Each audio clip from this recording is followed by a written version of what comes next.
Ladies and gentlemen, welcome back to the channel. Amid the chaos of a crumbling Roman Republic, one man emerged who would forever alter the course of history: Julius Caesar. Born not into immense wealth, but into a patrician family that had fallen on hard times, his ascent seemed unlikely.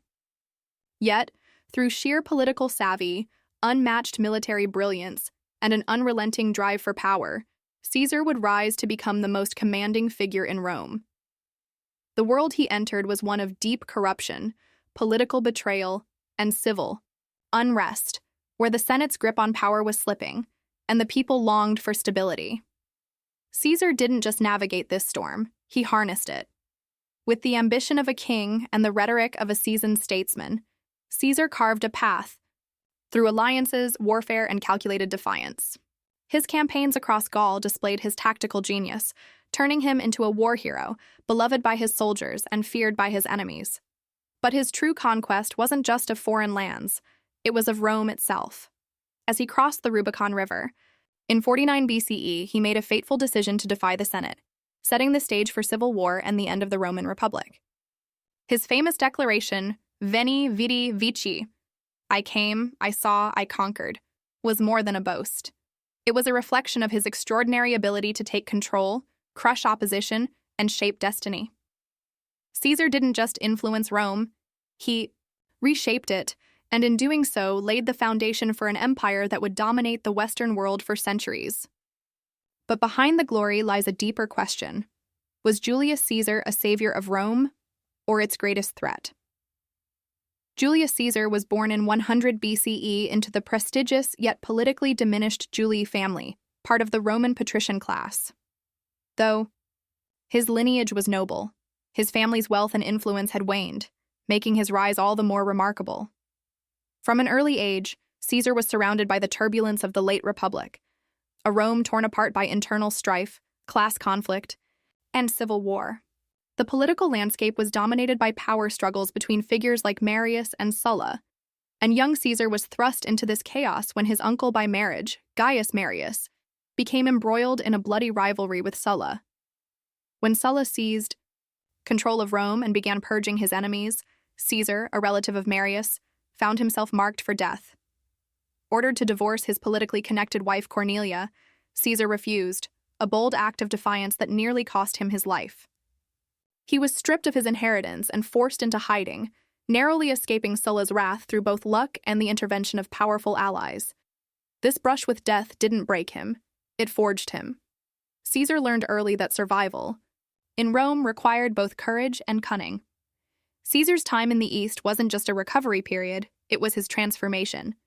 He distinguished himself in battle, earning the civic crown for bravery, and began cultivating the persona that would later captivate both soldiers and citizens alike. His time in Cilicia included the famous incident where he was kidnapped by pirates, an episode that not only highlighted his fearlessness, but also his audacity. Treated with mockery by his captors, Caesar insisted they raise his ransom and warned them he would return to crucify them once freed. True to his word, after Sassanid securing his release, he raised a fleet, hunted them down, and carried out his threat. This story became legend and was an early glimpse into Caesar's iron will and unmatched confidence. Every step of his early journey, through peril, hardship, and opportunity, revealed a man who was far more than an ambitious aristocrat. He was already demonstrating the traits that would define his legacy: shrewd political instincts, a deep understanding of Roman society, and the willingness to act boldly when others hesitated. With his name gaining recognition and his ambitions sharpened by adversity, Caesar returned to Rome not just to rise, but to dominate. As Caesar returned to Rome, he quickly immersed himself in the political arena, navigating the complex and often ruthless world of Roman power. Recognizing that influence alone would not secure his ambitions, he strategically forged an alliance with two of the most powerful men in the Republic: Pompey the Great, Rome's most celebrated general, and Marcus Licinius Crassus, the wealthiest man in the city. This informal yet potent coalition became known as the First Triumvirate, a secret pact that allowed each man to advance his own interests while shielding each other from Senate opposition. Caesar, ever the master of timing and persuasion, acted as the glue between these rivals, using their resources and clout to propel his own career forward. At the same time, he continued his climb up the cursus honorum, the traditional political ladder of Roman offices. From quaestor to aedile to praetor, each role was a calculated step toward his ultimate goal, supreme authority. With every office he held, Caesar expanded his base of support among both the elite and the common people. His flair for spectacle, lavish games, generous distributions, and bold rhetoric won him popularity with the masses, while his political maneuvering kept him one step ahead of his rivals. In 59 BCE, Caesar reached the pinnacle of Roman politics by becoming consul, one of the two highest officials in the Republic. But unlike many who use the office as a mere formality, Caesar seized the opportunity to push through a series of populist reforms.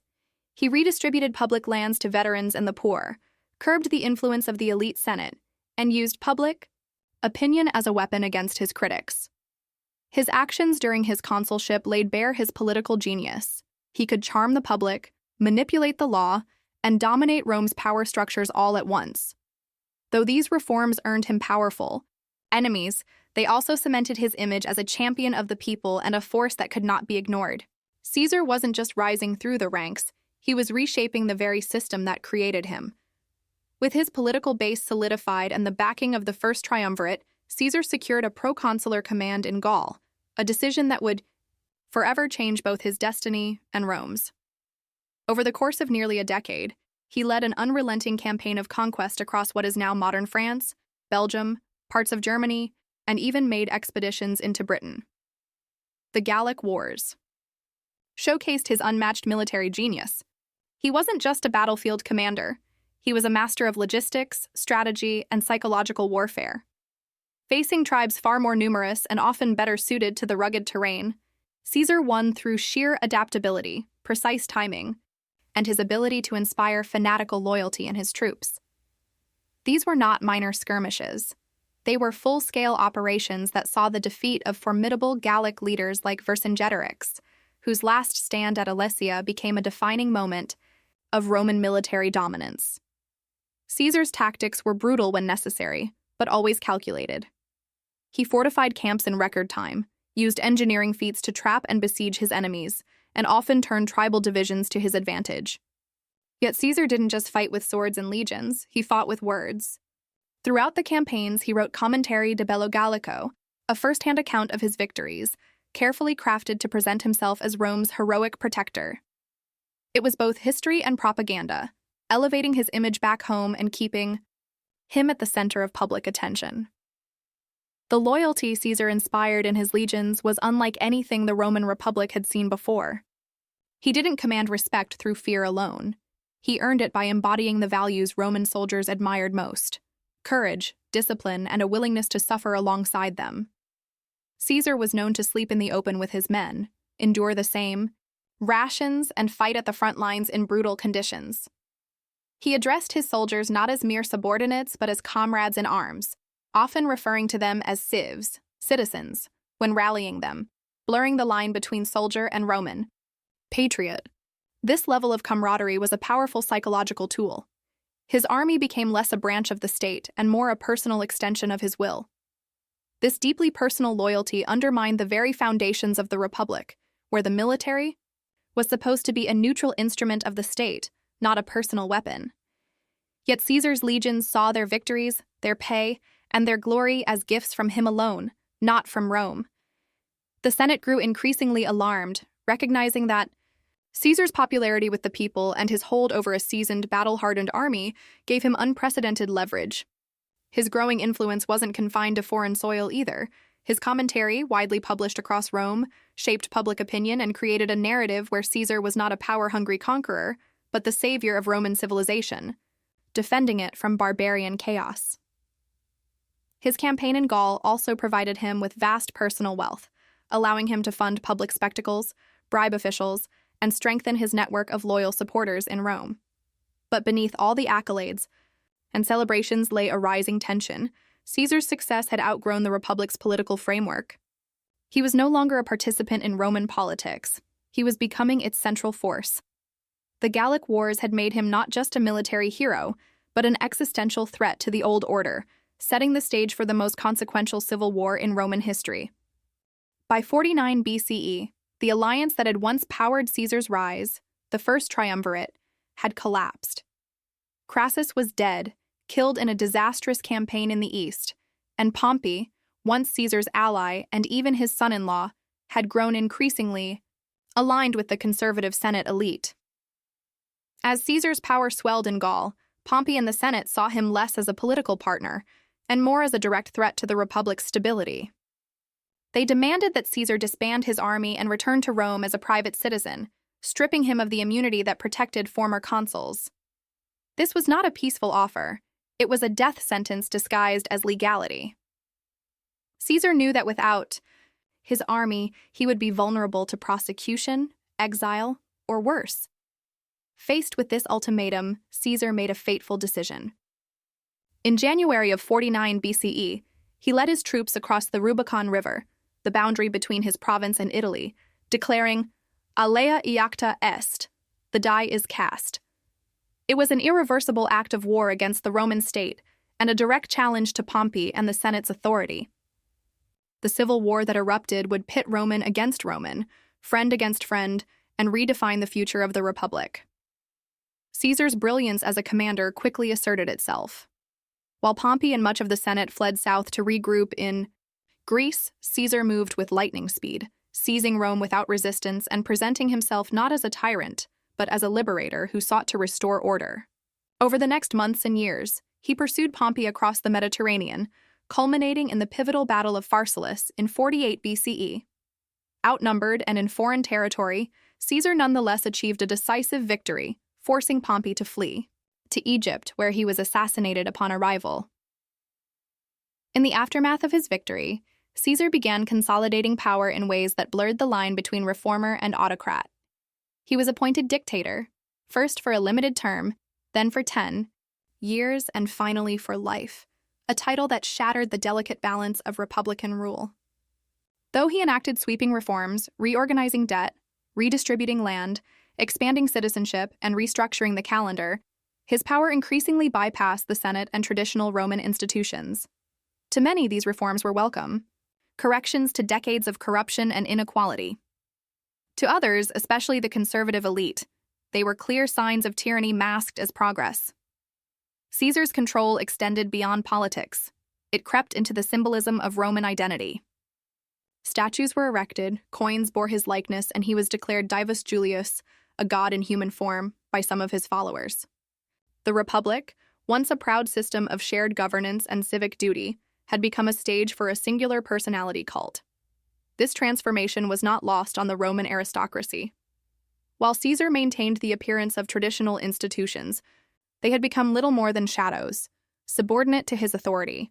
His promise to restore the Republic had become a contradiction, as the very mechanisms of that Republic were now tools of his rule. Caesar had redefined what it meant to lead Rome, not through negotiation, but through force, charisma, and relentless ambition.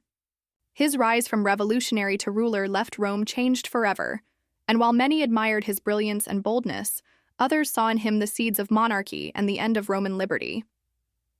With his military rivals crushed and Rome firmly in his grasp, Caesar began reshaping the Republic in his image.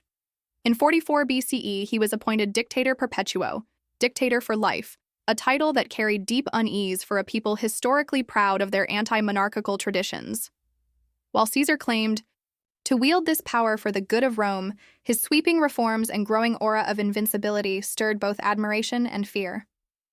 Among his most enduring changes was the introduction of the Julian calendar, a solar-based system that corrected the chaotic Roman calendar and remained in use for over 1,600 years. He also implemented policies to ease economic inequality, canceling portions of debt, expanding colonization to settle veterans and the poor, and reforming the Senate by increasing its size and diversity. These reforms, though impactful, were double-edged. To the masses, Caesar appeared as a populist savior, addressing long-ignored grievances. But to the traditional elite, every decree chipped away at the Republic's foundations. The Senate, once Rome's central governing body, had been relegated to a ceremonial role, its authority overshadowed by Caesar's unchecked dominance. His enemies accused him of turning the Republic into a monarchy in all but name. The tension reached its peak during a dramatic public episode. Mark Antony offered Caesar a crown during the Lupercalia festival. Caesar refused it, 3 times, claiming he had no desire to be king. But for many watching, the gesture felt staged, a symbolic performance designed to test public reaction. As Caesar's power grew, so did the apprehension within the Senate, which feared the end of the Republic as it had been known for centuries. The Senate, traditionally a body of aristocrats who valued Rome's checks and balances, could no longer ignore the threat Caesar posed. His refusal to share power, his accumulation of titles, and his godlike status were seen as signs of a ruler who viewed himself above Roman tradition. Caesar's image, now everywhere, on coins, statues, and in the temples, reminded Romans daily that a single man controlled their fate. Even his personal entourage, including close allies like Mark Antony, reinforced the perception of Caesar as an almost divine figure. To many senators, the idea that Caesar was only testing the waters with his refusal of the crown seemed like an insult. The act was too calculated, too theatrical. It felt like a ploy to gauge public opinion while keeping the path clear for eventual monarchy. The line between populist leader and autocrat had become indistinguishable, and the Republic, in their eyes, was slipping away. By 44 BCE, the tension reached its breaking point. In a dramatic and fateful moment, a group of senators led by Brutus, Cassius, and others conspired to assassinate Caesar. The Ides of March, March 15, 44 BCE, became the day when the Senate attempted to reclaim its lost authority. They believed that by killing Caesar, they would restore Rome to its traditional republican values and prevent the rise of a permanent monarchy. Ironically, their assassination of Caesar did not save the Republic, but triggered the final collapse of the Roman system, plunging Rome into even greater chaos and civil war. In removing Caesar, they inadvertently paved the way for the rise of his adopted heir, Octavian, later Augustus, who would become Rome's first emperor. Caesar's death, rather than preserving Rome's republican ideals, marked the irreversible shift from republic to empire. The Ides of March, 44 BCE, became one of the most pivotal moments in Roman history, an act of betrayal that would echo through the ages. The conspiracy against Julius Caesar was driven by a group of senators, led by Gaius Cassius Longinus and Marcus Junius Brutus, who believed that Caesar's unchecked power and growing godlike status represented a mortal threat to the Republic. To them, Caesar's rule had become indistinguishable from monarchy, and they feared that he would crown himself king, ending centuries of Roman republican governance. Despite Caesar's previous actions suggesting he had no intention of ruling, as a monarch, his refusals of the crown and his reforms to benefit the people, many in the Senate believed he was simply laying the groundwork for absolute control. They saw assassination as their only means of preserving Rome's traditional values and preventing a future where Caesar's dynasty ruled over the Republic. On March 15th, Caesar, perhaps aware of the growing conspiracy, but confident in his invulnerability, attended a Senate meeting at the Theater of Pompey. It was here that the assassins struck. As Caesar entered, the conspirators surrounded him, and one by one they plunged their daggers into his body. The exact number of wounds is debated, but the ancient historians agree on one thing: Caesar was stabbed 23 times. Some historians believe that the overwhelming number of blows symbolized not just the physical act of murder, but the collective rejection of his reign by the Senate. Among the attackers was Brutus, whom Caesar had once trusted deeply and even considered a friend. This personal betrayal, especially from Brutus, whom many believed was Caesar's illegitimate son, was a final, tragic blow. The most famous phrase attributed to Caesar during his assassination is, "Et tu, Brute?" And you, Brutus? Whether or not he actually spoke these words is uncertain, but their meaning has been immortalized in history and literature. In this moment, Caesar is believed to have seen Brutus as the ultimate symbol of betrayal, someone whom he had raised, trusted, and valued, now turning against him. It is said that Caesar resigned himself to his fate upon seeing Brutus among the attackers, recognizing that the Senate's conspiracy was not just a political act, but a deeply personal betrayal. Caesar's assassination, rather than restoring The Roman Republic had the opposite effect and accelerated its decline, ultimately paving the way for the rise of the Roman Empire. The conspirators who believed they were acting to preserve Rome's republican values failed to realize that Caesar had already altered the fabric of the Republic in ways that could not be undone by his death. His consolidation of power had rendered the traditional structures of the Republic increasingly obsolete, and his assassination only exposed the deep fractures in Roman society and governance. First, the immediate aftermath of Caesar's death left a power vacuum that no one could easily fill. The Senate, once the supreme body in Roman politics, was now discredited in the eyes of the people and had lost the ability to assert its authority over the city. The death of Caesar removed not just a powerful leader, but also a figure who had maintained order through sheer force of will. With no clear successor or a unified government, rival factions quickly began to vie for control. This fragmentation of power threw Rome into a period of civil war, as various generals, including Mark Antony, Octavian, Caesar's adopted heir, and Lepidus, scrambled for dominance. At the heart of this conflict was the question of who would control Rome's vast military might. Caesar had built a loyal following among his legions, many of whom revered him as their leader and benefactor. This loyalty did not immediately transfer to the Senate or the conspirators, and as a result, Caesar's supporters rallied around his legacy and his heir Octavian, while his enemies, including Brutus and Cassius, found themselves isolated and facing opposition from those who sought to uphold Caesar's vision for Rome. The struggle for power among Caesar's former allies and rivals only intensified after his assassination. The subsequent conflicts, the Liberators' civil war between Brutus and Cassius on one side, and Caesar's loyalists on the other, and then the rise of Octavian against Mark Antony, led to an eventual military showdown. In 31 BCE, at the Battle of Actium, Octavian defeated Antony and his ally Cleopatra, securing his dominance over Rome and marking the end of the civil wars. With Octavian, soon to be Augustus, as the sole ruler, the Republic was effectively over. Augustus, having consolidated power through military victory and political maneuvering, established a system that maintained the outward forms of the Republic, such as the Senate and the consuls, but which were in practice completely controlled by him. He became Rome's first emperor, and his reign marked the beginning of the Roman Empire. Thus, Caesar's assassination, which had been intended to restore republican freedoms, inadvertently led to the dissolution of the very system the conspirators sought to protect. The centralization of power, which Caesar had started, continued under Augustus, but without the republican institutions that had once balanced that power. Caesar's death marked the end of Rome's republican era and the dawn of an imperial age, where the will of a single ruler would define the future of the Roman world. The aftermath of Caesar's assassination thrust Rome into a state of turmoil, as the power vacuum left by his death created chaos that would unravel the delicate fabric of the Republic. The senators who believed they could restore the Republic had underestimated the deep changes Caesar had already set in motion.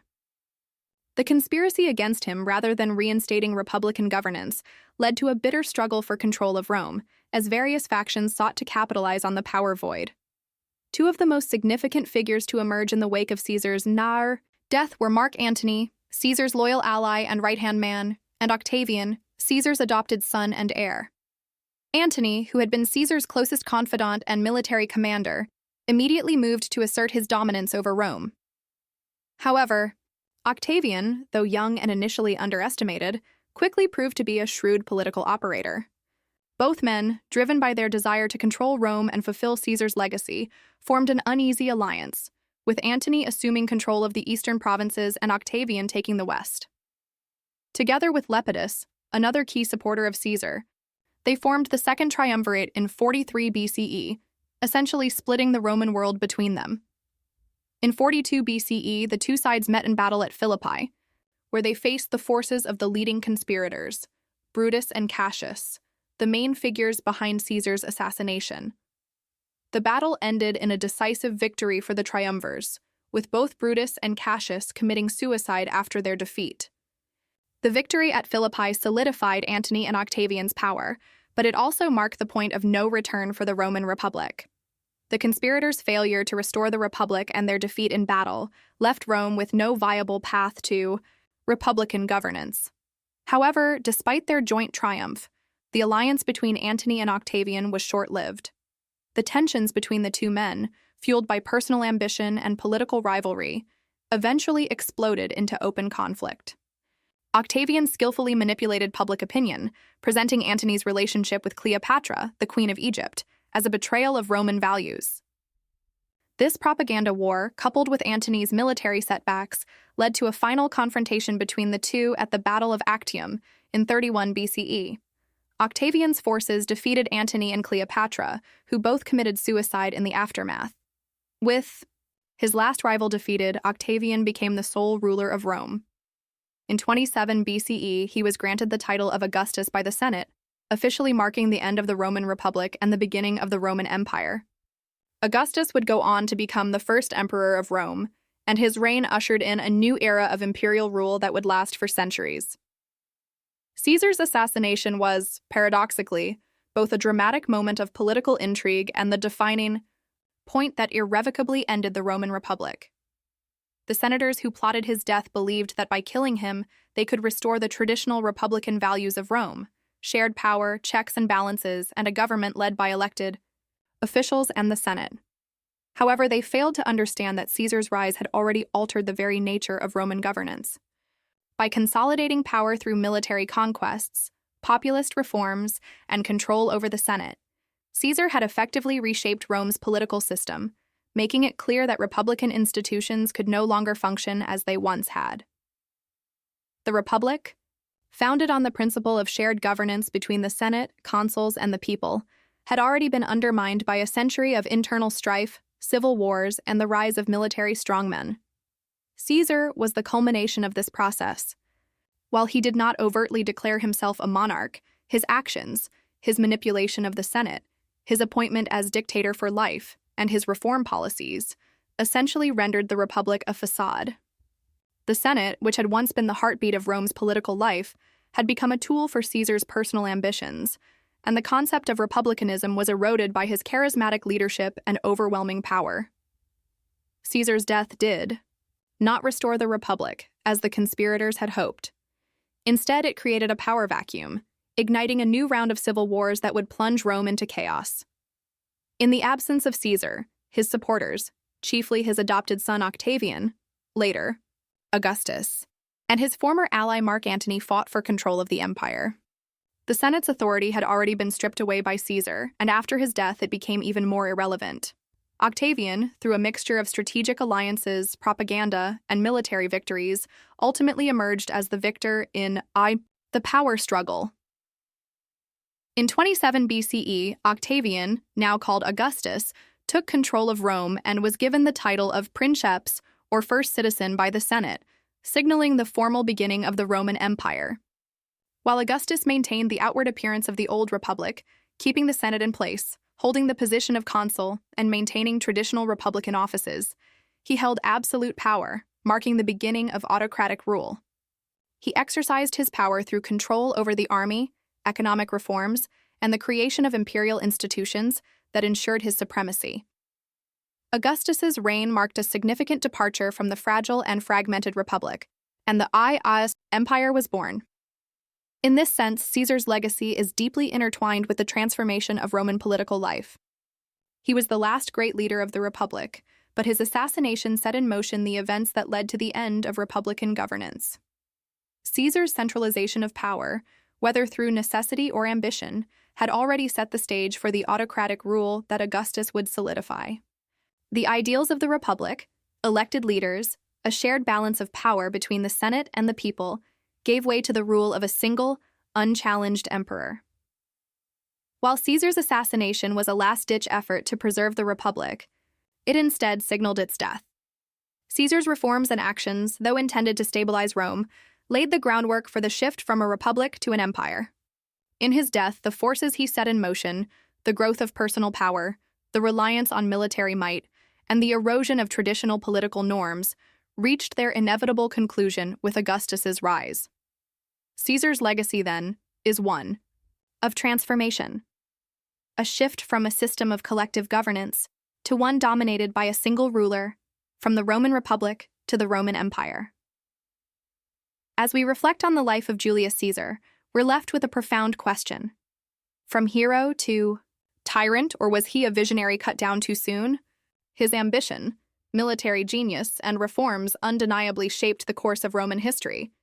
But did he save Rome, or did he set the stage for its destruction? We want to hear your thoughts. Was Caesar a savior of Rome, or its destroyer? Drop your comments below. Give this video a thumbs up if you enjoyed the deep dive, and don't forget to subscribe for more historical explorations.